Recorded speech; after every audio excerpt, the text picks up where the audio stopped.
Nakatayo siya sa labas ng isang mall habang hinihintay ang kaibigan niyang si Janet. Tinawagan niya ito matapos siyang palayasin ng mga kapatid niya sa kanilang tinitirhan. Siya si Angeline Magdalia, 24 years old, anak sa labas ng kaniyang ama. Simula nang mamatay ang kanyang ina, doon na siya pinatira ng kanyang ama sa bahay ng unan nitong pamilya. Kaya lang, ilang taon nang nakakaraan ng maaksidente sa pagmamaneho ng pampasaherong jeep ang kaniyang ama at nabaldado. Simula noon at hanggang sa mga oras na yun ay masama pa rin ang pagtrato ng nauna nitong pamilya sa kanya. Lalo na nang nawala na siya ng trabaho nang dahil sa nakaengkwentro niya ang masamang may-ari ng kanilang kumpanya. Naalala pa niya ang kanilang unang pagkikita nang sinasabi niyang masamang CEO. 4 na buwan na ang nakalipas, nasa isang event sila ng Inglaterra Hotel. Nagkakatipon ng lahat ng mga mayayamang tao. Sa oras na yon kasi gaganapin ang malawakang pagsasanib ng dalawang kumpanya, ang Santibanez Company at Inglaterra. Maagap siyang naghahatid ng mga alak sa bawat bisitang nanghihingi noon. Hindi niya namamalaya na may isang lalaki pala ang nakikipagkilala sa isang babaeng bisita rin sa event. Kaya lang nang paraan na siya, ay siya namang pagharap ng lalaki. Kaya naman, natapunan niya ang puting tuxedo nito. Alam mo bang mas mahal pa sa buhay mo ang suot kong ito? Galit na sabi ng lalaki. Nako, sir, sorry po talaga, hindi ko po sinasadya. Maagap siyang kumuha ng tissue para punasan yon. Pero mabilis nitong tinabig ang kamay niya. Ano ba? Lalo mo lang dinudumuhin ang suot kong tuxedo. Pinagpagpa nito gamit ang kamay ang suot na puting tuxedo. Sorry po sir, paano ko po ba mababayaran yan? Nauutal pa niyang tanong sa lalaki. Sa sobrang mahal nito kahit na magpaalila ka sa akin ng 20 taon, hindi mo mababayaran to. Muling nagtaas ng boses ang lalaki. Sir, pasensya na po. Lumapit kaagad ang team leader nila na si Jeff. Ikaw ba ang team leader? Sa susunod, huwag kang kukuha ng ganitong klase ng babae. Clumsy na, tanga pa. Namilog ang bibig niya sa sobrang pagkabigla. Ano po? Kahit na 20 years akong magtrabaho, hindi pa rin kakayanin? Bakit? Ano bang materialis ang ginamit niyan sa suot mo? Ginto? Ano? Ganun ba? At sinabihan mo pa akong clumsy at tanga? Sarkastiko niyang tanong sa lalaki. Bakit? Totoo naman ah. Kung hindi, mangyayari ba to? Ang iyabang mo, porket mayaman ka. Akala mo kung sino kang magsalita. Napaka-arugante mo. Eh ano ngayon kung tanga ako? Hindi naman ako katulad mong mapangmata ng kapwa. Ha? Ayos ka ha? Sino bang amo mo? Member ka ng catering team. Sabi nito, sabay kuha ng ID niya. Sino bang manager mo? Mula sa manager hanggang sa pinakamababa ninyong miyembro, tanggal na sa trabaho mula ngayon. Sigaw nito sabay talikod. Lahat sila nasa staff room na. Lahat ay dismayado. Napakulang puso naman ng lalaking yon. Bulalas ng isa sa mga kasamahan niya. Okay lang Angie, huwag mo nang intindihin yon. Sama-sama tayong maghahanap ng bagong agency. Sabi pa ng manager nila. Hindi ma'am Beth, hindi po ako papayag na pati kayo madamay. Hahanapin ko yung lalaking yon. Tiyak ko na nasa paligid lang siya. Hihingi ako ng tawad at sasabihin kong ako na lang ang tanggalin. Tumayo na siya at nagmamadaling umalis upang hanapin ang binatang amo pala nila. Humantong siya sa parking lot. Nalaman niya ang modelo ng sasakyan nito ay yung pinakamahal at sikat. Naiisip niyang sana ay naroon pa yon. Isa-isa niyang sinisilip ang mga sasakyan. May isang van doon na nakita niyang tila gumagalaw. Kaya naman sinilip niya. Yun na ang sasakyan. At sinilipan niya para masigurong yun nga ang lalaking nais niyang makita. Wala siyang tigil sa kakakalampag ng sasakyan. Lumabas ka dyan! Arogante at may habang na CEO! Maya-maya ay nagbukas ito ng bintana ng sasakyan at saka siya sinilip. Ano bang problema mong babae ka? Alam mo bang inaabala mo ang pagsasex namin? Nanlaki ang mga mata niya at napatakip ng bibig. Bago pa siya makatalikod, ay nakababa na ng sasakyan ng binatang CEO. Humugot muna siya ng malalim na hininga bago humarap muli. Pwede bang wag mo nang idamay mga kasama ko? Ako na lang magre-resign. Hindi naman makatarungan kung tatanggalin mo ako dahil lang natapunan kita ng alak sa damit mo. Tutal naman puro kababuyan ang ginagawa mo sa buhay mo. Tingin ko hindi problema sa iyo yun kung madumihan ang damit mo. Nakita nga niyang nakalapag lang sa lapag ng sasakyan ang suit na yon. Yun lang ba ang sasabihin mo? Tapos ka na? Seryoso lang ang mukha nito nang magtanong. Marahan naman siyang tumango at tatalikod na sana. Hoy! Tawag nitong muli sa kanya.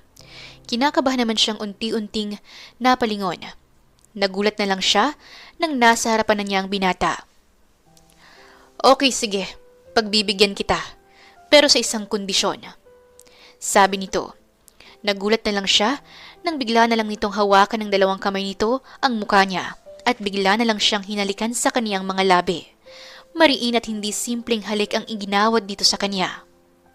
Mabilis naman niyang naitulak ang lalaki at saka niya pinakawala ng isang malakas na sapak. Tinamaan ang gilid ng labi ng binata. Yak! Ang baboy mo! Ew! Sigaw pa niya sabay talikod at patakbong lumayo sa kinaroroonan ng binata. Malakas na natawa si Rodolfo Inglatarial. Sa unang pagkakataon ay nasapak siya at babae pa ang nakapanakit sa kanya. Mula noon, hindi na siya nawala sa isipan ng binatang CEO. Nang umihip ang hangin ng malakas dahil kakatapos lang ng malakas na ulan, nagbalik siya sa kanyang kasalukuyan. Kinakailangan niyang makahanap ng bagong trabaho dahil nais niyang makuha ang kanyang baldadong ama at maliliit na kapatid na nasa poder ng pabayaan niyang madrasta at mga anak nitong lulong sa bisyo. Habang nakatayo sa harap ng isang bahagi ng mall, ang imahe ng masamang lalaking CEO ang nakikita niya. Napakasama mong CEO! Sambit niya sa sarili habang tiimang bagang na nakatitig sa kanyang kabuuan sa harap ng malaking glass wall ng nasabing mall. Angie! Sigaw ni Janet sa kanya na sinabayan pa ng mahinang tapik. Bahagya naman siyang nagulat. Oh, ikaw na pala yan, Janet. Kanina pa kita hinihintay. Oh, sabay kuha nito sa isang palad niya at may papel na inilapag. Ano naman ito? Nabulatlat niya ang papel na yon at saka niya binasa ang nakasulat. Akala ko naman kung ano na ito. Papel lang pala na may nakasulat na number 7. Palatak niya sa kaibigan. Iba sana ang inaasahan niyang ibibigay nito. Hamburger sana na may kasamang juice ang ine-expect niya mula sa kaibigan. Simula pa kasi kagabi hindi pa siya nakakakain. Di ba sabi mo, gusto mong magbago ang buhay mo? Tanong nito. Napatango naman siya ng 2 beses bago sumagot. Oo, sabi pa niya nang walang pag-aalinlangan. Yun naman talagang gusto niya, ang magbago ang buhay niya. Kaya lang, hindi niya alam kung paano at saan siya magsisimula. Kaya nga tara na sa loob, pakakainin muna kita bago natin puntahan ang makakapagpabago ng buhay mo. Sabi pa nitong kumindat pa sa kanya at saka siya inakbayan at patangay na isinama sa loob ng mall. Humantong muna sila sa isang fast food chain. Umorder ng pagkain at muling nag-usap habang kinakain ng mga nasa harap nila. Si Janet naman ay nakangiting tinitingnan lang siya habang kumakain. Mukhang nagutom ka ha. Siya nga pala. Bakit ka ba umalis sa trabaho mo? Napag-initan ako ng CEO. Natabig ko siya at natapunan ng alak sa event. Nagalit siya dahil doon. Lahat kami sa team ng catering, pinapasisante niya. Alam mo naman ako, ayokong may madamay na iba dahil sa kapalpakan ko. Kaya naman sinugod ko siya. Naimwestra pa niya ang isang kamay pasuntok sa hangin habang ngumunguya ng pagkain. At sinabi kong ako na lang ang magre-resign kaysa madamay pa silang lahat. Paliwanag pa niya sa kaibigan. May pumasok na isa pang alaala sa kanyang isipan. Ngunit iwinaksi niya yon. Okay, sige. Pagkatapos mo dyan, magbabago na ang buhay mo. Tiyak ko yan. Mariing sambit nito bagamat mahinahon lang. Tila ba sigurado ito nang ibinigay nitong papel ay ang siyang makakapagbabago ng buhay niya. Pagkatapos nilang kumain ay pilit siyang isinama ni Janet sa third floor ng mall. Ano bang gagawin natin doon? Nag-aalangan niyang tanong sa kaibigan. Hindi na niya talaga nagugustuhan ang mga ikinikilos nito. Basta, di ba sabi ko, magbabago na ang buhay mo. Malakas nitong sabi sa kanya habang pilit siyang hinihila papasok sa isa sa mga establishment na naroon. Puno ng mga kababaihan na nakapilang lugar na yon. May lamesang nakalabas at may mga nakaupong naglilista yata sa mga babaeng lumalapit sa kanilang table. Janet, ano ba? Pilit niyang hinatak ang isang braso niya buhat sa pagkakahawak nito. Akala ko ba gusto mong magbago na ang buhay mo? Oo! Oh, yun naman pala eh. Halika na! Mabilis nitong kinuha ang kamay niya at saka siya hinila palapit sa lamesa. Nagulat pa ang babaeng nakaupo roon at napatingin sa kanya. Ilang taon na? Sabay tanong nito nang makita ang kaibigan niyang si Janet. Hindi niya alam kung magkakilala ba ang mga ito o anuman. Basta ang alam niya ay tila may hindi magandang magaganap. 24 years old. Mabilis na sagot ni Janet. Okay, paki-fill up na lang itong form. Sabay abot ng ilang pirasong papel sa kanya. Bagamat nag-aalangan niyang kunin iyon, ay napilitan siyang kunin, sabay talikod. Ano ba to? Alam mo ba itong pinapagawa mo sa akin? Nagpalingalinga siya at nabasa niyang poster na nakadikit sa mga glass wall ng establishment. Mabilis siyang napalapit sa wall kung saan nakadikit ang poster. Binasa niya yon. Napabaling siya sa kaibigan nang makita niya ang mga nakasulat. Marrying the Billionaire Competition? Nagtatanong ang mga mata niyang napabaling ng tingin sa kanyang kaibigang si Janet. Ano to? Bugaw ka? Gusto mo akong sumali sa kompetisyong yan? Okay ka lang? Malakas ang boses at halos mag-hysterical na tanong niya sa kaibigan. Ngunit mabilis na tinakpan ni Janet ang bibig niya at saka siya hinila sa isang tabi. Ano ka ba? Ang ingay mo? Sambit nito sa kanya at hindi pa agad tinanggal ang kamay na nakatakip sa kaniyang bibig. Nang makita nitong kumalma na siya, ay tsaka lamang nito iyon inalis. Ay nako Janet, ano ba tong pinapagawa mo sa akin? Bigla niyang nasabi nang tanggal nito ang takip. Loka, ang taas ng imagination mo no? Ilang libong kababaihan na nanggagaling pa sa mayayamang pamilyang sumasali dyan. Baka nga first round pa lang, tanggal ka na.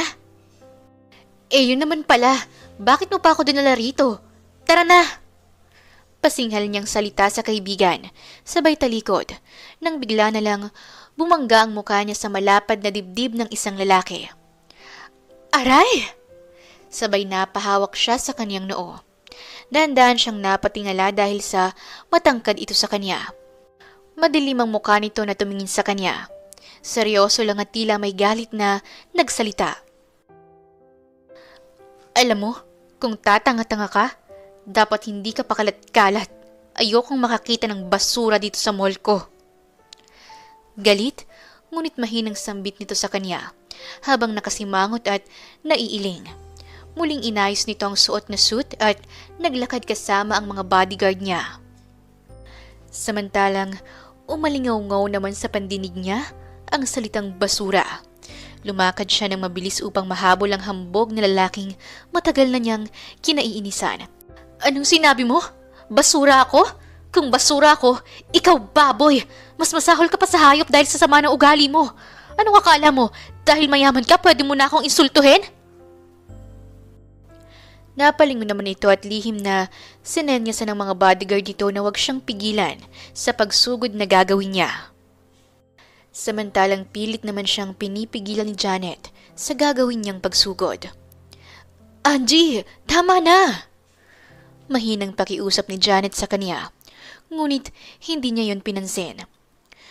Bitawan mo nga ako, Janet, para malaman ng lalaking yan. Sabi na niyang nagpumigla sa kaibigan. Pinabayaan na lang siya nito dahil sa matigas ang ulo niyang nilapitan ng lalaki, sabay hampas ng isang papel sa dibdib nito. Ano naman to? Seryosong tanong nito. Sabay kuha ng papel na inihampas niya sa dibdib nito. Nakikita mo ba yan? Turo niya sa papel na yon. Ayoko sana eh. Kaso dahil sa mga sinabi mong basura ako, patutunayan ko sa'yo na hindi basura ang kaharap mo. Sabay talikod na niya sa lalaking noon pa man ay kinaiinisan na niya. Samantalang napapangisi na lang na sinundan siya ng tingin ng lalaking mayaman na may mga kasamang bodyguard at ang hindi niya alam, tila ikinatutuwa nito ang malamang makakasali siya sa kompetisyon. Kinabukasan, isang malakas na tunog ng busina ng sasakyan ang narinig nila ng umagang yon at bawat taong lalapit sa mga ito ay inaabutan ng bodyguards nito ng pera. Eto po, bayad sa danis porwisyo. Sabi ng isa sa mga tauhan ng lalaking nagbubusina ng napakalakas sa harap ng bahay ni Janet. Ano bang problema mo? Inis at galit na sigaw ni Angie nang makasungaw sa beranda ng bahay nila. Maghintay ka lang kapag nakababa na ako. Duro pa niya sa lalaking patuloy pa ring nagpipipindot ng busina ng sasakyan.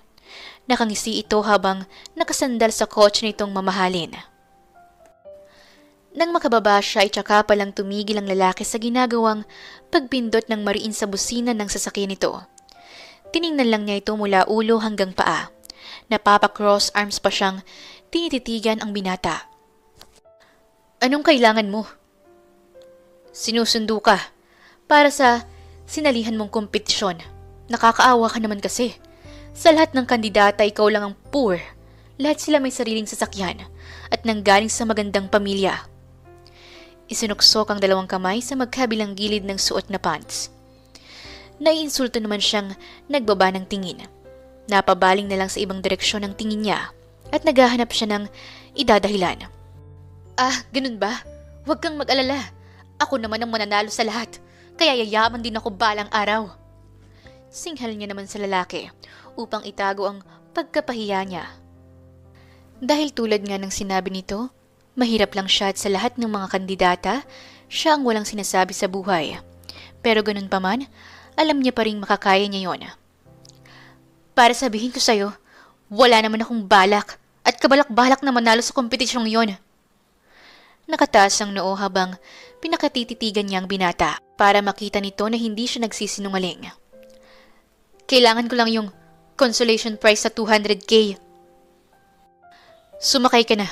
Huwag ka nang magdahilan pa. Kasi alam mo, nakakainis lang marinig ang mga dahilan mo. Utos nito sa kanya. Kukunin ko lang ang mga gamit ko.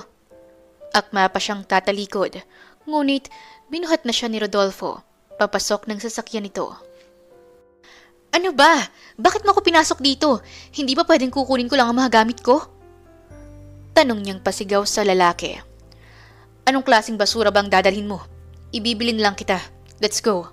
Utos nito sa driver at mabilis na pinaandar ng driver ang sasakyan. Nakita naman niya ang kaibigan niyang kumakaway sa kanya. Ang sama niyo! Hindi niyo man lang ako pinagpaalam sa kaibigan ko! Nangingilid ang luha sa kanyang mga mata. Ngunit pinipigilan niya ang kanyang sarili. Tinitigan niya ng masama ang lalaking katabi lang niya. It's okay. Sa tingin ko alam naman niyang ganito ang mangyayari. Sandali ka lang naman mawawala. Sabi mo, wala kang balak manalo sa contest. Talagang wala. Sino bang babaeng maatim na magpakasal sa isang lalaking tulad mo? Asal baboy. Ang sama ng ugali mo. Isa kang lalaking arugante. Napakatas ng tingin sa sarili. Na akala mo porke mayaman ka, makukuha mo ng lahat sa mundo. Pwes, dyan ka nagkakamali. Sigaw pa niya. At halos mag-hysterical nang nagsisisigaw sa loob ng sasakyan. Pwede bang manahimik ka? Naririndi na ako sa bibig mo. Ako lang ang magdidesisyon kung sino ang mananalo at hindi. Kung gusto mong matanggal, magpakabait ka. Kasi kapag nainis ako sa'yo, baka pahirapan pa kita bago ka makaalis sa poder ko. Mariing pagbabanta ng binata sa kanya. Dahil doon, natahimik na lang siya. Tila isang malaking pagkakamali ang nagawa niya na sumali sa patimpalak na yon. Para silang manlalaro sa isang dirty game na hindi maaring umatras sa laban. Hindi ka lang pala mayabang ano? Ubod ka pa ng arugante. Sige, bahala ka sa buhay mo. Basta gagawin ko ang lahat para makick out ako sa competition mo. Ngumisi lang ang CEO at napahalukip-kip ng mga kamay sa tapat ng dibdib. Nang nasa harap na sila ng mall, dinala siya ni Rodolfo Inglaterrial sa mamahaling butik. Lulang-lula siya sa mahal ng presyo ng mga damit. Anong klaseng panty ba to? Ginto? Napabulalas niyang sambit. Kasabay ng panglalaki ng mga mata niya dahil sa hindi niya inaasahang halaga na makikita niya sa isang underwear. Nagulat pa siya nang may biglang humablot ng hawak niyang panty. Ano? Namamahalan ka ba? Okay lang, isusuot mo naman yan dyan. Sabi nito na bigla pang inginuso ang bandang ibaba niya. Ba't talagang bastos ka no?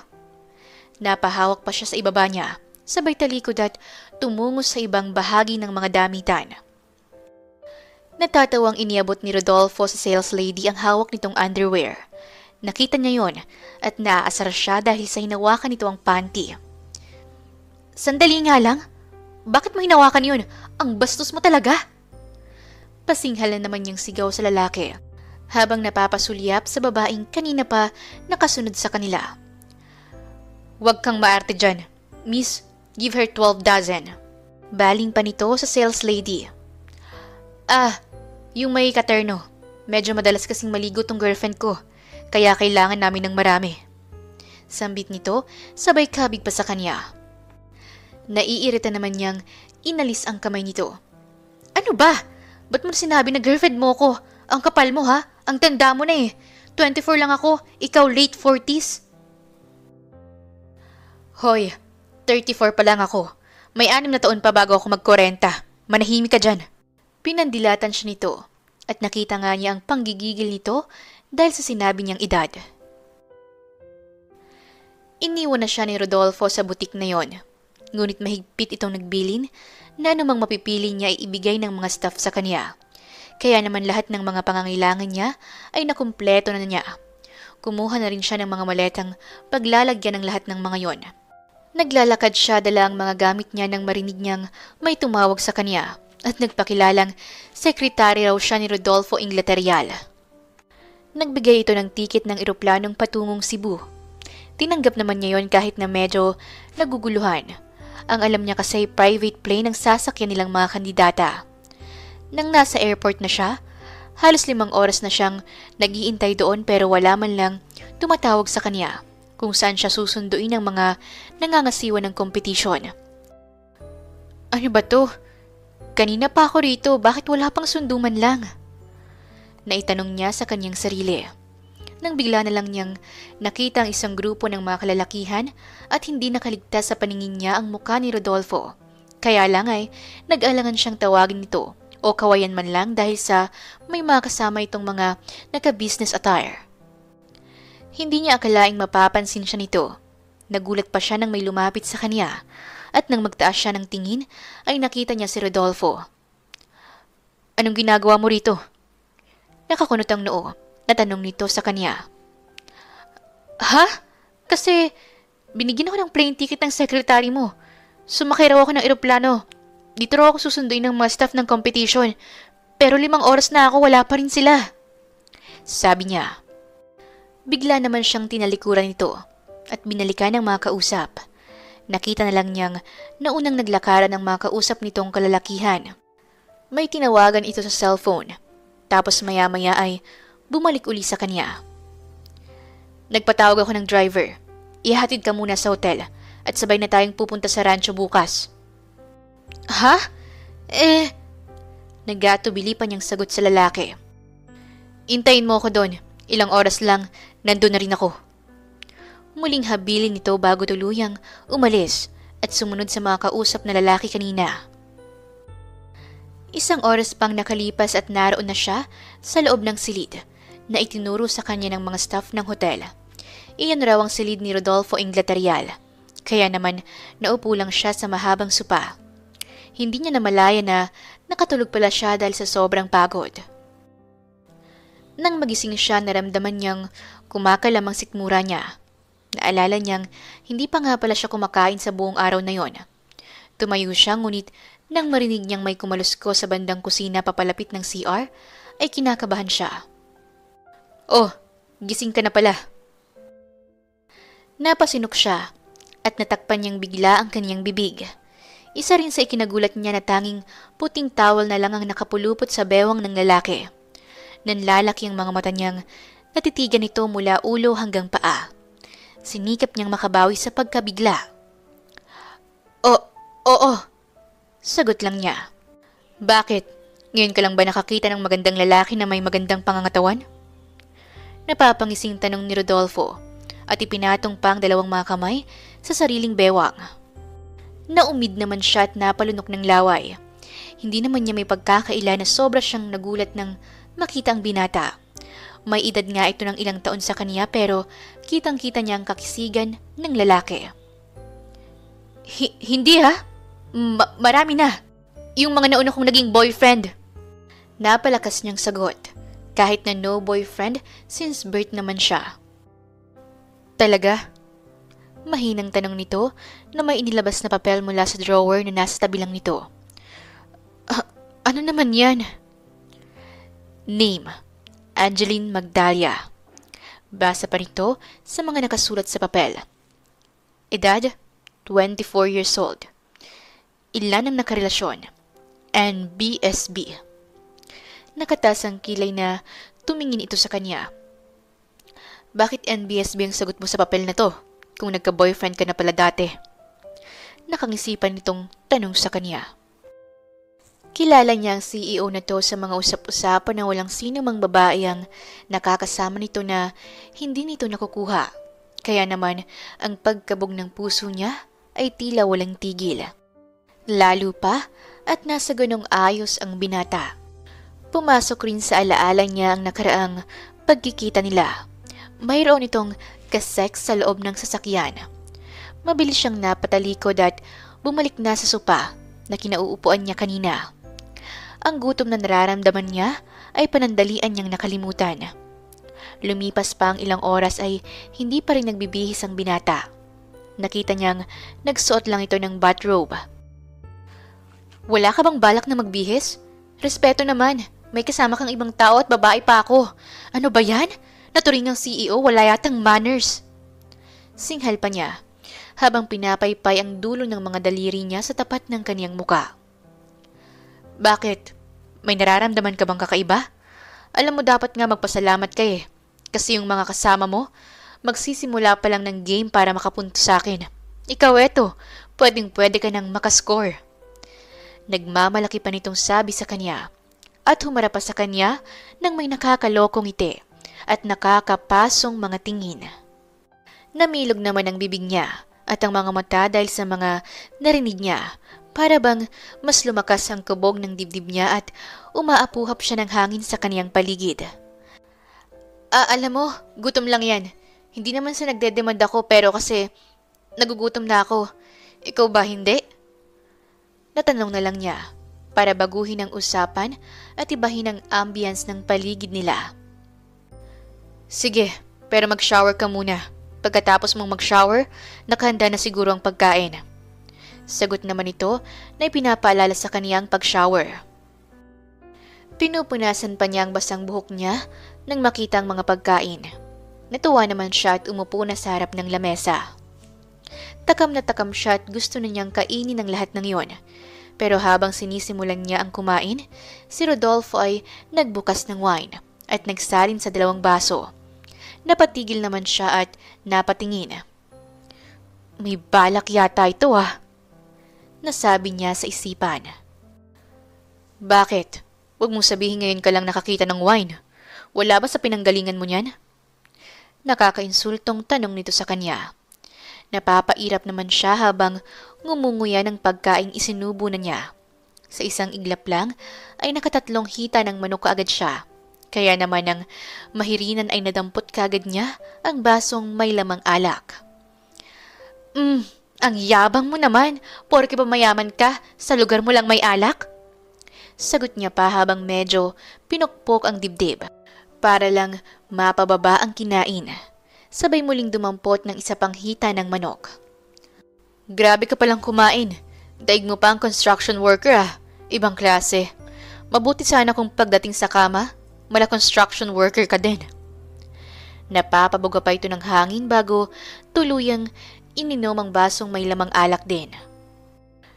Bakit? Lalaki ba ang gusto mong makasama sa kama? Inosente naman niyang naitanong sa binata. Muntik na itong mapabunghalit ng tawa, kaya lang ay napigilan ito. Hindi ito makapaniwala na NBSB talaga ang kaharap nito. Samantalang hindi niya akalaing ang alak na yon na kanyang iniinom ay tila ba magiging parang juice lang sa kanya. Dahil habang kumakain siya, ay nasasarapan na rin siyang inumin yon. At dahil sa hindi naman siya manginginom, ilang sandali lang ay nalasing na siya at nakasubsob na ang mukha niya sa mesa. Hay, ano ba yan? Ang bilis mo palang malasing. Nasabi ni Rodolfo. Tumayo naman ito para itayo siya at alalayan patungo sa lababo. Ano ba? Sabi niyang nagtataka kung bakit pa siya pinapatayo ng binata. Mag-toothbrush ka nga muna. Ayokong tumabi sa babaeng amoy alak. Sambit nito sa kanya. Ngunit dala ng kalasingan ay hindi na niya magawa pang iangat ang mga kamay niya. Hindi niya namamalayang ito na pala ang nag-toothbrush ng ngipin niya. At ang gabing yon ay tuluyan na ngang naging madilim para sa kanya.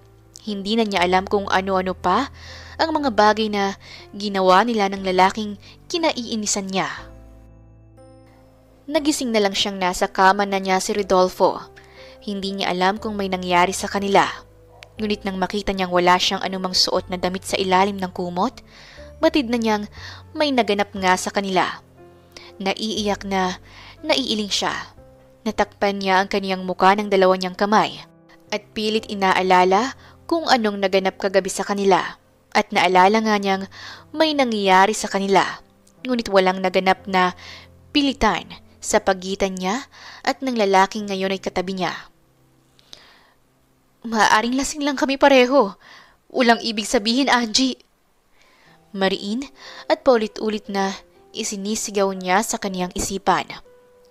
Nagulat pa siya ng bahagya nang makita niyang bumaling ito paharap sa kanya. Maya-maya nga ay nagmulat na ng mga mata. Oh, gising ka na pala. Bagya pa itong bumangon. Nakita nitong umiiyak siya, pero mabilis niya ring pinunasan ng likod ng mga palad niya ang mga luhang iyon. Bakit ka umiiyak? Hindi mo ba naaalala ang nangyari sa atin? Tanong nito sa kanya na para bang wala lang ang nangyari. Yan lang bang sasabihin mo? Kung magsalita ka parang hindi ako virgin ah. Parang wala lang. Sanay ka na kasing nakakakuha ng berhen, ganun ba?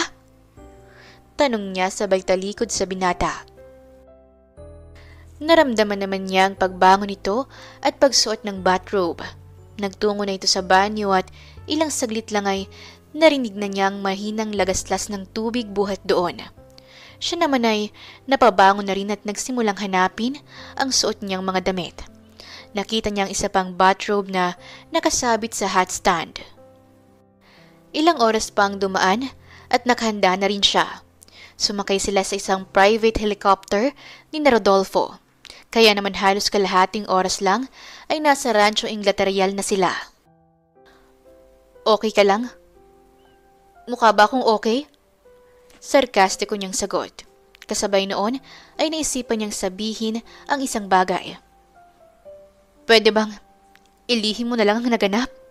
O kalimutan mo na lang? Tutal sa isang linggo may elimination na. Alam kong isa ako sa matatanggal. So okay lang sa'yong matanggal sa kompetisyon? Kahit na alam mong may nangyari na sa atin? Napapakamot si Rodolfo sa sariling baba nito. Tinitigan lang niya ito at iniisip niya kung ano bang gusto nitong mangyari. Bakit? Anong gusto mo pagdating doon? Ipagsigawan ko na nagalaw mo ko? Para ano? Para lalong maging masama ang tingin sa akin ng lahat? Ikaw rin naman ang mapupulaan. Reputasyon mo rin naman ang masisira. Mahina, ngunit mariin ang mga salita niya. Napapatango na lang ang binata sa mga sinabi niya. Bagamat kita niya na may hindi ito nagustuhan sa mga sinabi niya. Pagkarating nila sa rancho, una siyang dinala sa mansyon sa Buluwagan, kung saan nagkakatipo na ang mga natitirang kandidata. Ilang matatalim na mga mata ang nakita niyang nakatingin sa kanya. Alam niyang mapag-iinitan siya, pero ang tanging niya lang ginawa ay ngumiti ng simple. Bagamat pansin niya na hindi siya gusto ng mga nakararami. Okay mga girls, siya si Angeline Magdalia, short for Angie. Na-delayed siyang dumating kasi may nagbigay sa kanya ng ticket at niloko siyang sa airport ang sunduan. Paliwanag pa ni Auntie Jane, ang tiyahin ni Rodolfo, na nangangasiwa at nakaisip ng patimpalak na yon. Nangangamba kasi ito na mawala ng tagapagmana ang kanilang korporasyon dahil nga sa wala pang asawa si Rodolfo sa edad na 34. Paano naman yon? Talaga bang nakalusot siya sa screening? Dapat sa 100 na natanggal kasama na siya, di ba? Nakatas pa ang kilay na tanong ni Isabel. Huwag kayong mag-alala. After 1 week, may virginity test naman. Marami pang matatanggal sa inyong 30. Hindi ba ang bilis lang naman ng screening? Ang matitirang 10 babae, sila ang may napakalaking chance na makuha o mapili ni Rodolfo na maging asawa niya. Sabi pa ng ginang. Tingin niyong lahat, may chance pa tayo? Kasama niya si CEO Rodolfo nang dumating siya rito. Bulong naman ni Mia, isa sa mga babaeng kandidata. Yun lang ang hindi natin alam, kung anong milagro ang ginawa ng babaeng yan. Sabi naman ni Sylvia. Kayo kasi, bakit niyo pa siya iniligaw?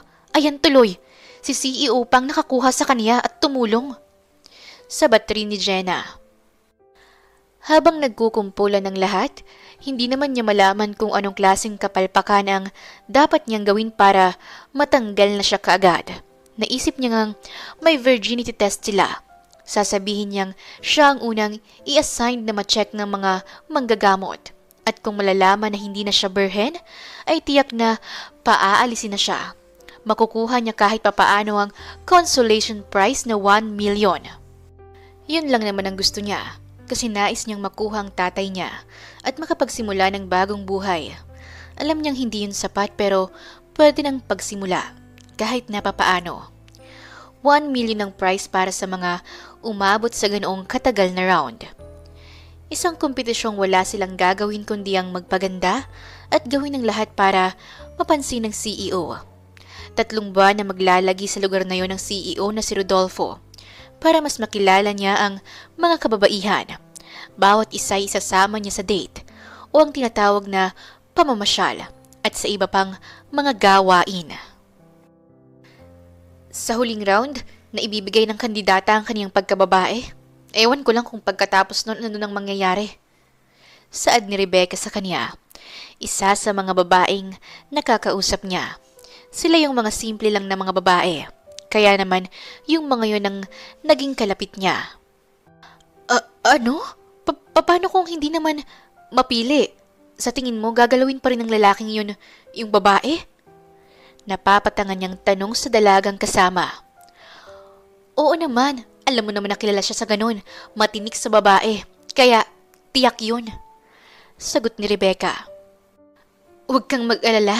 Insured naman tayong lahat. Kung aabot pa tayo sa round na yon, insured tayo. Mabuntis tayo o hindi, may lifetime na sustento tayo. Habang buhay niya tayong sustentuhan para tayong mga asawa ng hari nung unang panahon sa mga napapanood kong drama. Tila kinilig namang salita pa ni Annette. Napapabuntong hininga na lang siya sa mga weirdong babae at nakadama rin siya ng awa. Ganon na ba kahirap ang buhay at nagagawa nilang pumayag sa ganoong kondisyon? Samantalang siya, binabaliwala niya ang isang gabing nangyari sa kanila. Alam niyang baliwala rin yon sa lalaking CEO. Nang sumunod na mga gabi, nagkaroon ng malaking pagtitipon. Isang grand ball na tila lahat sila ay mga prinsesang inaayusan. Lahat ay maaring isayaw ni Rodolfo para makilala niya ng lubusan.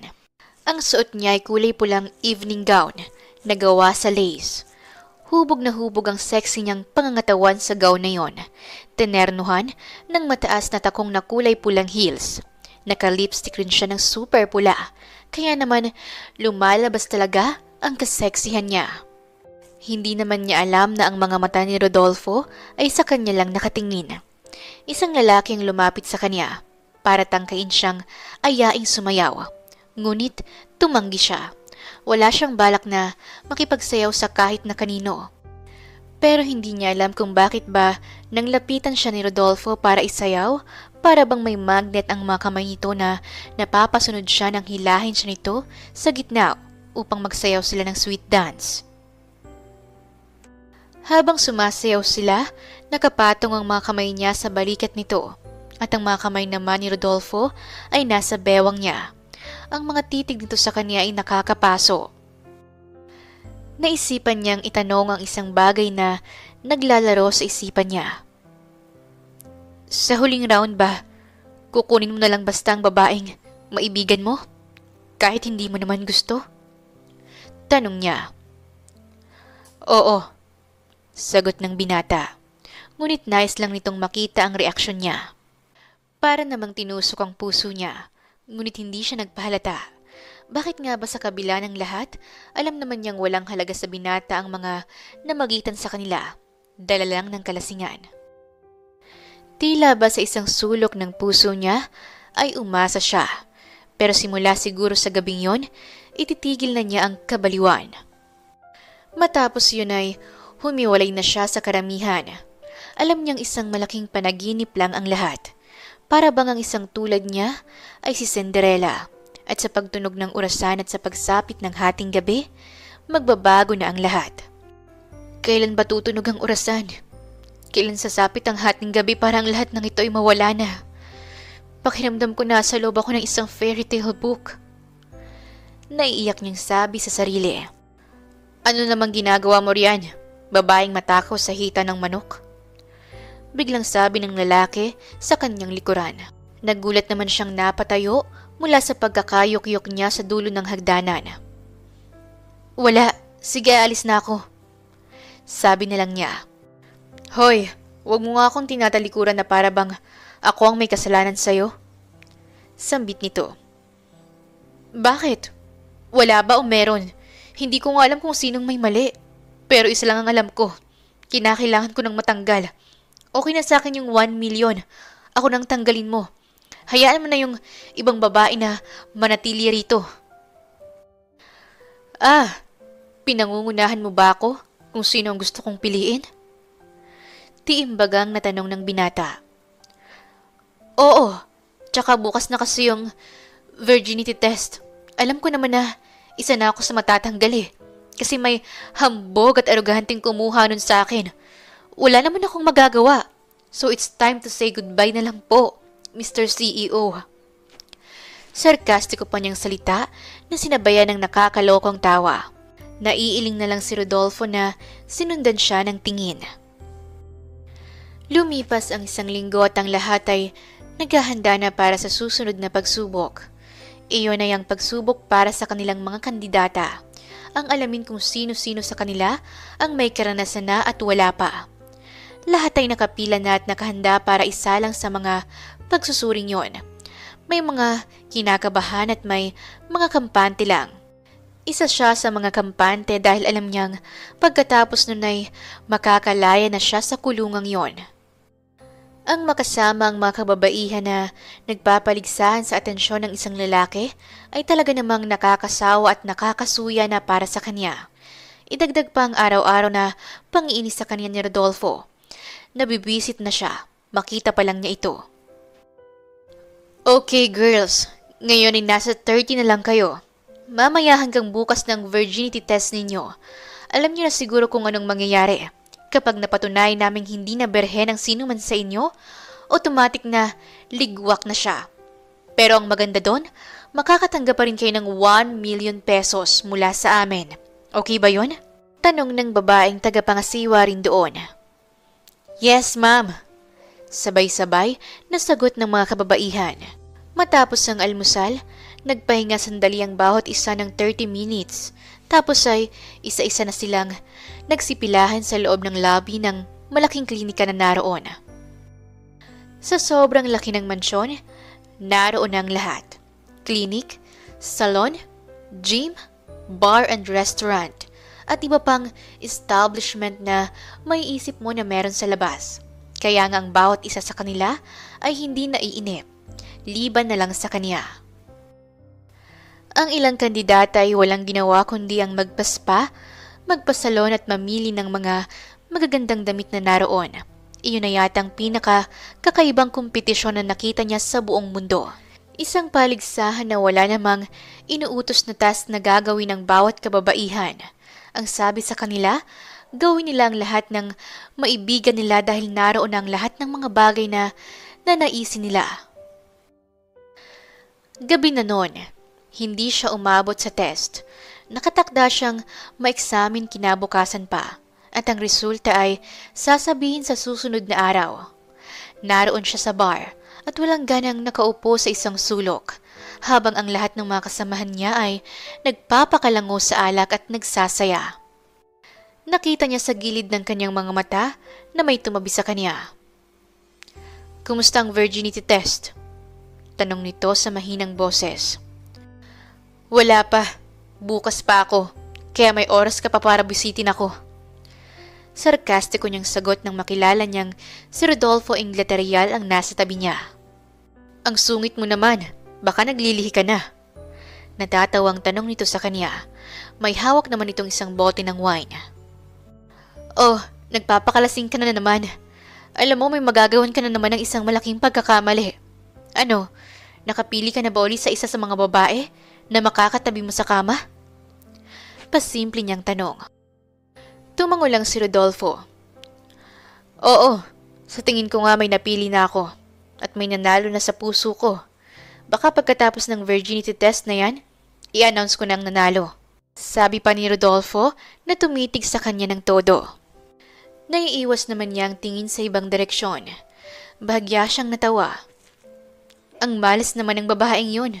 Makukulong na sa nakakasukang mundo na to. Ang mundo ng mga mayayaman. "Bakit? Ikaw, ayaw mo ba sa mundong ito? Lahat nakukuha mo. Tingnan mo sila. Yung ibang kandidata. Masaya sila. Lahat sila. Aalis dito ng dala ang lahat ng mga bagay na kinuha nila rito." Naikumpas pa nito ang isang kamay habang itinuturo ang ibang mga kababaihan. "Tama na sa akin ng 1 million. Sa pamamagitan nun, maiiyahan ko na ang pamilya ko sa hirap. Ang kailangan ko ay maayos na buhay, hindi maluhong pamumuhay. Hindi ko kailangan ng lahat ng mga bagay na yan. Ano, makipagplastikan sa mga mayayaman? Ikaw nga, nakikita ko na hindi ka naman masaya." Napapairap na lang nasabi ni Angie. Napatitig pang muli ang binata sa kanya. Nang magsimula siyang tumayo at lumakad palabas ng bar, alam niyang tapos na ang oras na dapat ay naroon sila. Kinaumagahan, nakahanda ng muli ang iba pang babaeng isasalang sa lab test para malaman kung berhen pa ang isang kandidata. Naroon na rin siya at nakahanda. "Angeline Magdalia, isasalang ka na." Napangiti naman siya. Hindi niya alam na naroon si Rodolfo. Napapailing at naiinis na nakangiti pa siya. Alam ng binata na kung hindi ito magsasabi, maalis si Angie. At yun ang ayaw nitong mangyari. Gusto pa nitong manatili sana ang dalaga o mas tamang nais na nitong i-anunsyo na may nanalo na. Naroon na siya at papasok na sa loob ng lab test room. Akmanan niyang pipihitin ng doorknob nang biglang sumigaw si Rodolfo. "Angie!" Malakas nitong tawag sa kanya. "Oh, Rodolfo, hindi ka pwede rito. Tsaka mo na sila kausapin kung tapos na ang pagsusuri." Utos pa ng tiyahin nito. "Auntie Jane, paano ko ba sasabihin? Itigil ang paligsahang ito. At si Angie, okay na siya. Berhen pa siya. Bago siya sumali sa kompetisyong ito. Nagtinginan sa kanya ang lahat ng mga kababaihan sa lugar na yon. Lahat ng mga mata nila ay nagtatanong at naguguluhan. "Ano bang pinagsasabi mo? Paano mo naman nasiguro ang bagay na yan?" Natulala naman ang tiyahin niya at tila huli na nang ma-realize nito ang ibig sabihin ng binata.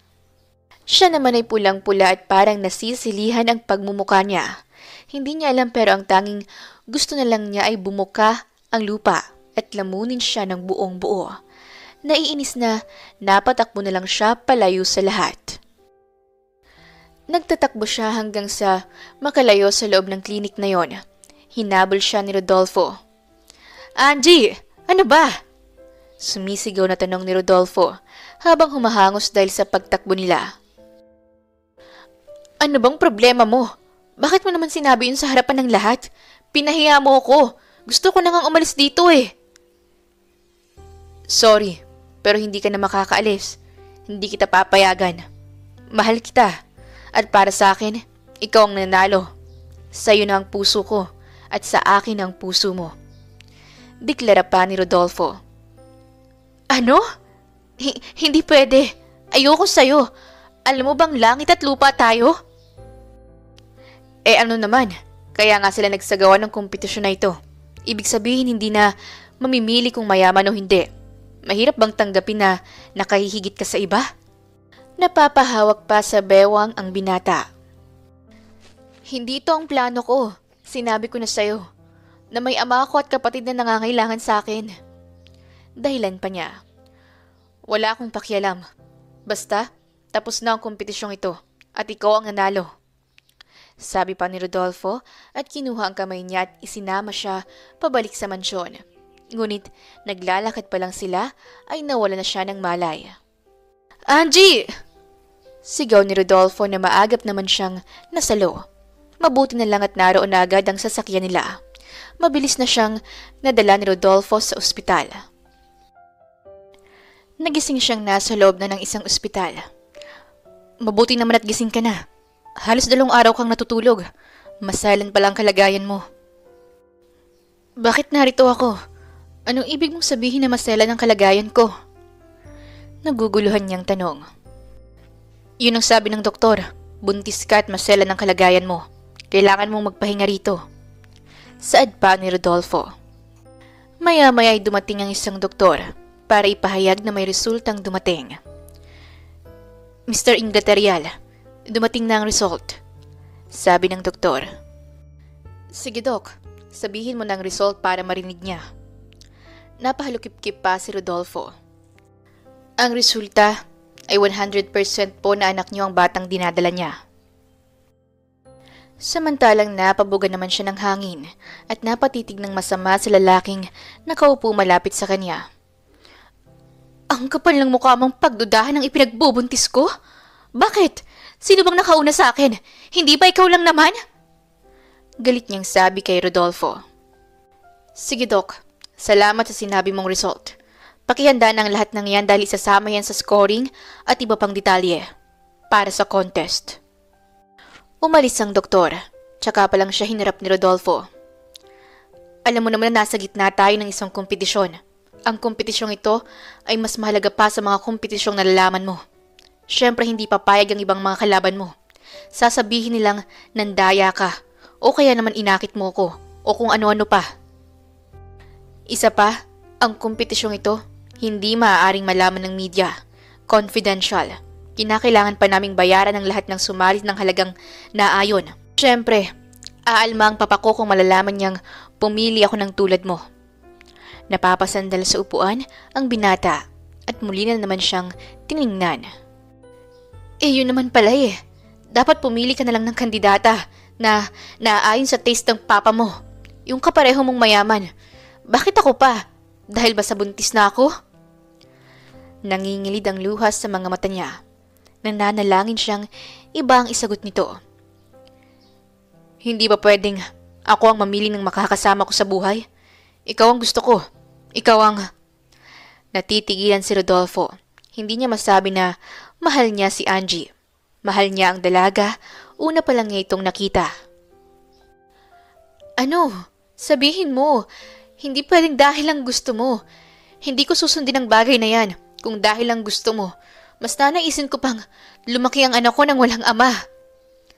Tahasang sabi ni Angie. Ano? Talagang magagawa mo yan? Oo, kaya kong gawin yan. Pero kung sasabihin mo ang isang bagay na gusto kong marinig, tatanggapin ko ang nais mo. Ngunit dahil sa taas ng pride ng isang aroganteng lalaki na tulad ni Rodolfo, tila hindi yun madali para sa binata. Nang magbalik si Rodolfo sa kanilang mansyon, naratnan niya ang isang special announcement at scoring ng lahat ng mga kandidata. Makinig ka muna, Rodolfo. May scoring pa rin tayong dapat sundin. Hayaan mong makita mo kung sino ang tunay na nanalo. Sabi ni Auntie Jane. Naroon din ang kanyang ama, na chairman ng buo nilang kumpanya. Sige, bibigyan ko ng konting time. Umupo siya sa tabi ng kanyang papa. Sige, simula na. Isang maotoridad na salita buhat sa chairman. Ang babaeng napili ng lahat ng hurado, yung babaeng tiyak nating mapapakinabangan at mapagkakatiwalaan natin na maging ina ng susunod na tagapagmana at magiging asawa ng CEO. Lumabas sa malaking TV monitor ang larawan ni Angie. Nanlaki ang mga mata ng mga kababaihan at maging siya ay nagulat. Paanong si Angie ang nagwagi, maging sa puso ng mga hurado. Sa lahat ng kababaihang naiwan, siya lang ang mayroong responsableng katangian ni hindi siya bumili ng anumang alahas o mga bagay na naroon sa mga tindahan. Ibig sabihin, hindi mapaghangad ng material na bagay. Hindi rin nagpapasalon o nagpapaspa o nagpapakalango sa bar. Nakikita siya sa mga lugar na kapaki-pakinabang, tumutulong sa pag-aalaga ng mga hayop sa rancho at nangungusina rin. Kaibigan niyang lahat ng mga nasa kusina. Doon niya ginugugol ang oras niya sa loob ng halos 2 buwan. Sa mga dates, umiiwas siyang makipag-date sa'yo at pinapasa niya ang mga chances sa iba, mukhang ayaw nitong manalo. Natataw na lang siya sa mga naririnig niya.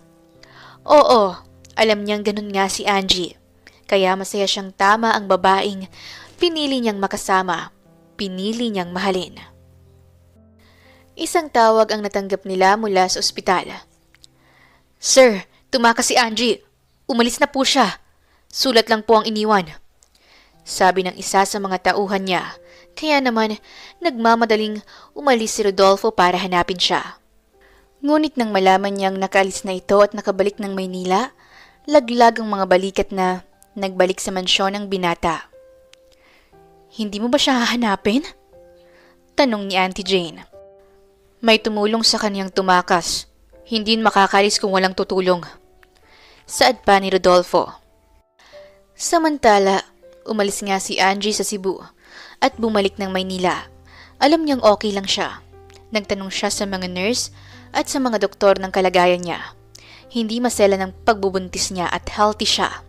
Kaya naman, ipinasya niyang tanggapin ang offer ng isa sa mga kandidata na umalis na lang. Si Isabel. Kaya naman maayos siyang nakaalis at binigyan rin siya nito ng pera, 250,000, para umalis at iwan si Rodolfo. Kahit na mahal niya si Rodolfo, mas minabuti na lang niyang kalimutan ng lahat. Tutal, hindi naman niya tiyak kung ano ang totoong dahilan ng binata, kung mahal ba siya nito. Humanap na muna siya ng matutuluyan sa isang lugar para makuha niya ang kaniyang ama at ilang kapatid na maliliit. Alam niyang mabigat ang responsibilidad na kaharapin niya dahil sa buntis din siya. Pero naniniwala naman siyang may awa ang Diyos sa kanila. Habang naglalakad siya sa isang kalsada upang maghanap muna pansamantala ng mauupahan, habang nasa grocery ay nakita niyang isang kasamahan sa dati niyang pinapasukan. Oh, Angie, kamusta ka na? Gulat itong makilala siya. Oh, Cynthia, kamusta? Ganti pa niyang tanong sa babaeng kasamahan. Eto, okay naman kami. Alam mo bang hindi ka naman tinanggal ng may-ari? Hinanap ka nga niya, kaya lang hindi ka na talaga pumasok. Saan ka ba nagtatrabaho? Tanong nito. Nalaman niyang hindi na pinaalis ni Rodolfo ang mga kasamahan niya at maging siya rin daw. Naisip niyang kahit na papaano ay may puso rin pala ang aroganting CEO. Oo, inaamin niya sa kanyang sarili na mahal na niya ang binata. Kaya lang hindi niya pwedeng pabayaan sa ngayon ang kaniyang ama at iba pang mga kapatid. May ilang buwan pa ang lumipas. Ang perang ibinigay sa kanya ng isa sa mga kalabang kandidata ay ginamit nila para magkapagsimula ng bagong pagkakakitaan. Nakakuha siya ng pwesto sa palengke. Ngunit ang masama lang noon nang malaman iyon ng mga kuya niyang sina Juan, Bong at Santino, madalas siyang puntahan at guluhin ng mga ito para hinga ng pera. Ano ba, Angie? Hindi mo ba ako bibigyan ng pera? Pasinghal nitong tanong sa kanya. Masama ang tingin nito at kitang-kita niyang hindi aalis kung hindi niya bibigyan ng pera. Wala pa nga akong benta, ano ba naman kayo? Alam niyo namang maliit lang ang tindahan namin dito sa palengke at pinaiikot ko lang ang puhunan. Kuya, hindi niyo ba nakikita ang tiyan ko? Naituro pa niya ang malaki na niyang tiyan. Malapit na akong manganak, anumang oras ay maaari akong madala sa ospital. Mariin niyang katwiran para sana maunawaan ng mga ito na mas kailangan nila ng pera. Papabuntis ka rin pala, hindi pa doon sa kaya kang bigyan ng malaking pera. Nasabi ng kaniyang Kuya Bong. Hoy, wala kaming pakialam. Basta bigyan mo na lang kami ng pera kung ayaw mong samain ka. Sabi naman ni Juan. Dinutdot pa nito ang sintido niya gamit ang hintuturong daliri. Ano ba, kuya? Malakas niyang tapik sa kamay nito. Wala nga. Kulang pang ang pera kong hawak. Pangbili ng mga gamot ni tatay. Abat lalaban ka na, ha? Sabay hampas ni Bong sa ulo niya. Napalingon siya dahil sa lakas ng pagpukpok nito. Wala nga akong ibibigay. Umalis na nga kayo kung di tatawag ako ng pulis. Sabi pa niya sa mga salbahing anak na lalaki ng tatay niya. Kuya, tama na. Baka mapasama ang kalagayan ni Ate Angie. Malapit na siyang manganak. Pigil naman ni Dina sa mga kapatid na lalaki. Halos lahat ng mga taong namimili at iba pang nagtitinda doon ay pinagtitingin niya na sila. Yung iba ay naaawa, kaya naman may tumawag na ng pulis. Ngunit hindi tumitinag ang kaniyang mga kapatid. Akmang mananakit na naman ng isang kuya niya nang may pumigil sa mga ito at pinagsusuntok sila. Tumilapon sa basang sahig ang isa sa mga kapatid niya. Sino ba kayo? Bakit kayo nakikialam? Tanong nito sa ilan pang kalalakihan na kasama rin ng lalaking tumulong sa kanila. Ako lang naman ang mapapangasawa ng babaeng sinasaktan nyo. Sagot ng lalaking nung una niyang tingnan ay hindi niya nakilala. Napapatulala siyang napatingin sa lalaking nakaitim na t-shirt at pantalong maong. Simpleng-simple, malayo sa Rodolfo na kilala niya. Ilang saglit pa ay dumating na ang mga pulis at maagap silang hinuli. Hoy, tatandaan niyo ito. Kapag nakalaya kami, babalikan namin kayo. May pagbabanta pa itong iniwanan sila ng masamang tingin. Samantalang, nagkatinginan sila sa isa't isa. Hindi niya akalaing makikita niya ang lalaking ama ng kaniyang magiging anak.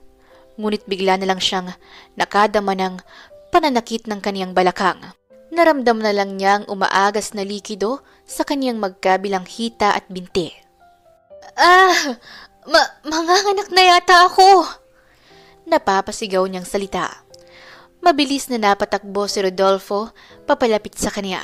At nasalo siya bago pa siya tuluyang matumba. Binuhat nito si Angie at agad na dinala sa kanyang sasakyang nakaparada sa di kalayuan. Kuya, ikaw na pong bahala kay ate! Sigaw ni Dina. Tumango na lang siya sa kapatid ni Angie at saka sinabihan ng driver niya na dalhin na sila sa pinakamalapit na ospital. Ilang oras ang nagdaan at nakarating sila sa ER ng isang private hospital na malapit lang din sa lugar na pinangyarihan. Agad namang inasikaso si Angie at dinala sa delivery room. Mabuti na lang at available ang doktor na nagpapaanak sa naturang ospital. Ilang oras lang ang nagdaan at narinig na niya mula sa labas ng delivery room ang pag-iyak ng kaniyang anak. Maya-maya ay lumabas na ang doktor na nagpaanak kay Angie. Okay naman ang anak niyo at ang asawa mo. Mamaya lang ay pwede niyo nang dalawin sa recovery room. Dok, ano nga palang gender ng anak ko? Kinakabahan niyang tanong. It's a baby boy. Mahina at payak na sagot ng doktor. Salamat, Dok. Nakamayan niya ito at masayang-masaya siyang napatalon sa tuwa. Nagpapasalamat siya na nakapagsilang ng maayos si Angie kahit pa iniwan siya nito at nahirapan sa pagbubuntis.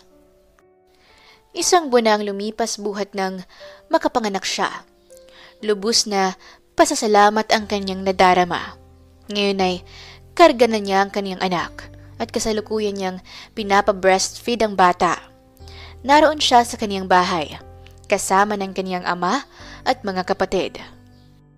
Nang magising siya sa ospital ay wala na rin si Rodolfo. Ngunit inayos na nito ang lahat ng mga bayarin niya sa ospital. Ate, bakit kaya wala pa uli si Kuya Rod? Ang akala ko, kukunin na niya kayo ni Rogie sa amin. Di na, huwag mo nang alalahanin pa ang Kuya Rodolfo mo. Hindi ko rin alam kung bakit. Hindi ko pa siya nakakausap. Nang magising ako sa ospital, wala na siya. Malungkot niyang sagot sa kaniyang kapatid. Nang umiyak ang baby niya, marahan niya yung tinapik upang muling makatulog. Narinig nila ang mahinang pagtigil ng sasakyan sa tapat ng bahay nila.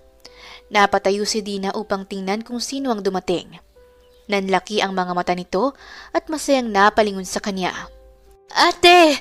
Nandito na yata siya! Nandito na ang papa ni Rogie! Masayang masaya na sabi ni Dina sa kanya. Maya-maya ay nakita niya ang bulto ng isang tao sa likod ng kurtinang tumatakip sa daanan ng pintuan.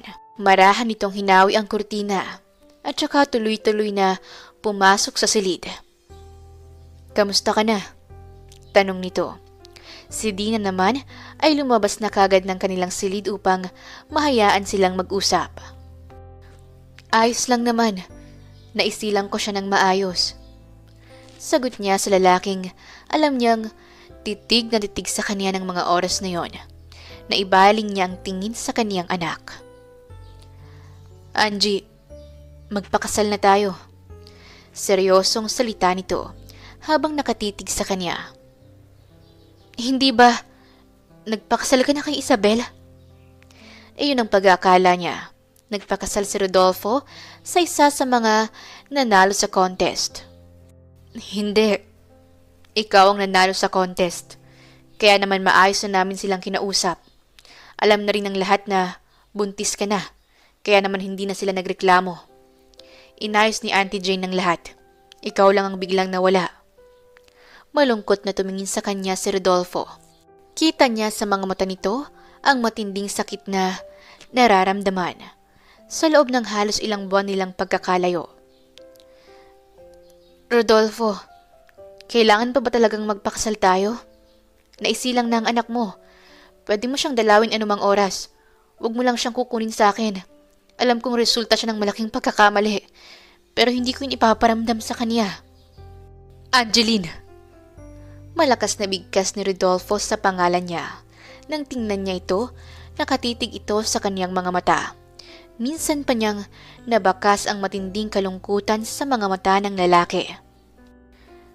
Pwede bang tama na ang sakit? Ang sakit-sakit sa puso ko na iniwan mo ko ng ganun-ganun na lang.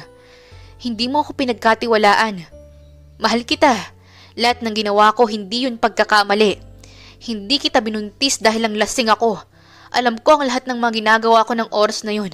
Ikaw lang ang lasing. Ako, nasa matinong pag-iisip. Mahal kita kaya ako nagawa yun. Napaluhod sa sahig si Rodolfo at napatuko doon ang dalawang kamay. Alam niyang itinatago nito ang mga luha. Ngunit hindi nito yon napigilan ng pumatak sa sahig. Paano mo akong minahal? Lahat ng oras na nagkakilala tayo, simula sa umpisa at hanggang ngayon, hindi naman naging maayos. Minahal kita una pa lang kitang nakita. Ikaw lang ang babaeng nagpabago ng pananaw ko sa buhay. Tama ka, hindi lahat nakukuha ng pera. Ang kaligayahan hindi ko mabili kahit na saan. Nang iwan mo ko, doon ko pa mas lalong napatunayang malungkot ako. Kung mawawala ka sa buhay ko, kayo ng anak ko. Kaya please, magpakasal ka na sa akin at hayaan mong mahalin kita. Kayo ng anak ko. Sambit pa nito at tuluyan ng umiyak. Napatingin na lang siya sa kaniyang anak. Noon ay mahimbing na natutulog ang kaniyang munting anghel na alam niyang kinakailangan ng isang ama na gagabay sa paglaki nito. Naranasan na niyang mabuhay ng malayo sa kaniyang ama sa kadahilan ng anak siya sa labas. Lumaki siyang ang inalang niya, ang kapiling niya, at nakita niya kung gaano kalungkot ang mabuhay ng may wasak na pamilya. Hindi maganda ang naging buhay niya noon. Ngunit sa kabila nun, natutunan pa rin niya ang pinakatamang landas para mabuhay. Iyon ay ang prinsipyong hindi lahat nabibili ng pera. Naging mapaghangad man siya, pero alam niya sa sarili niya na hindi labis ang hiningi niya. Alam niyang yun lang ang kailangan niya para sa mahal niyang pamilya. Nakikita niyang maayos ng lagay ng tatay niya at nariyan na si Dina upang umalalay sa iba pa niyang mga kapatid. Kaya naman, naisipan na niyang tanggapin ang alok ni Rodolfo. Sige, tinatanggap ko na. Magpakasal na tayo para sa anak natin at para magkaroon tayo ng masaya at maligayang buhay. Iyon lang ang makakaya kong ibigay para sa anak natin. Napatayo naman si Rodolfo at agad siya nitong niyakap ng mahigpit. Salamat, Angie. Maraming salamat. Mahal na mahal kita at gagawin ko ang lahat para mamuhay tayo ng simple pero sapat at masagana. Sabi pa ni Rodolfo na nakikita niyang nag-uumapaw ang saya sa puso nito. Nasa isang malaking simbahan na sila. Siya naman ay nag-aabang na sa may altar. Katabi niyang magkakasal sa kanila. Habang naglalakad si Angie mula sa pintuan ng simbahan papasok at palapit sa kanya, nag-uumapaw ang tuwa sa puso niya. Muling nag-flashback sa isipan niya ang isang mataray at matapang na babae na palaging nakikipagtalo sa kanya. Pero kahit na ganon, laking pasasalamat niya sa may kapal at ibinigay sa kanya ang babaeng ito na siyang nakakuha ng puso niya. Binago ni Angie ang lahat sa kanya, mga maling pananaw at kaisipan, lalo na patungkol sa pagpapahalaga sa isang babae. Alam niya na wala na siyang iba pang babaeng mamahalin kundi si Angeline Magdalia lang. Habang naglalakad naman siya papalapit sa altar, tanaw niya si Rodolfo na alam niyang minamahal siya ng tunay. Mula rin sa malayo ay nakikita niya ang lahat ng mga taong naging parte ng masaya niyang kwento. Si Janet na nagdala sa kanya para masali sa kompetisyong yon. Ang mga babaeng kahit na papaano ay nakasundo niya sa kompetisyon, ang mga tagapagsilbi sa mansyon at ang lahat ng mga taong mahalaga sa buhay niya. Para sa halagang 200,000 na consolation prize hanggang sa 1 million pesos. Alam niyang hindi yon ang naging tunay na halaga ng buhay niya. Para sa mga taong minamahal niya, alam niyang higit pa ron ang naging kahalagahan niya para sa mga ito. Lubos din siyang nagpapasalamat sa Diyos sa pagbibigay nito ng isang munting anghel sa buhay nila. Mahal niya si Rodolfo, pero alam din niya ang tunay na halaga ng buhay niya. Wala iyong katumbas. Kaya naman nagpapasalamat siya dahil natagpuan niya ang lalaking nagmahal sa kanya at nakahandang maghintay kahit na gaano pa niya katagal na naunawaan ang lahat. Makalipas ang 3 taon, masayang naghahabulan sina Rodolfo at ang anak nitong si Rogie.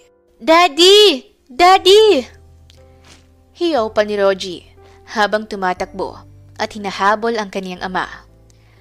Halika na anak! Bilisan mo! Maaabutan mo na si Daddy! Sigaw rin ni Rodolfo sa kanyang anak na lalaki. Mabilis lang na lumipas ang panahon at nag-3 taong gulang na ang anak nila. Masaya dahil nakita nilang lumalaki ng maayos ang kanilang anak. Buntis na rin siya sa 2 nilang anak. At masaya ang lahat dahil nalaman na nila ang kasarian ng ipinagbubuntis niya. Isang babae na nais nilang pangalanan ng Angela. Wala na silang ibang hangad para sa kanilang mga anak kundi lumaking mabuting tao. Huminto na ang mag-ama sa pagtatakbuhan at naupo sa damuhan. Siya naman ay lumapit sa mga ito dala ang basket na may lamang mga pagkain. At doon ay masaya silang kumain habang pinagmamasdan ang magandang tanawin. Wakas! Maraming salamat po sa inyong pakikinig at sana ay nagustuhan niyo ang kwento ni Rodolfo at Angie. Ito po si Dear Siren at hanggang sa ating muling kwento. Maraming salamat po.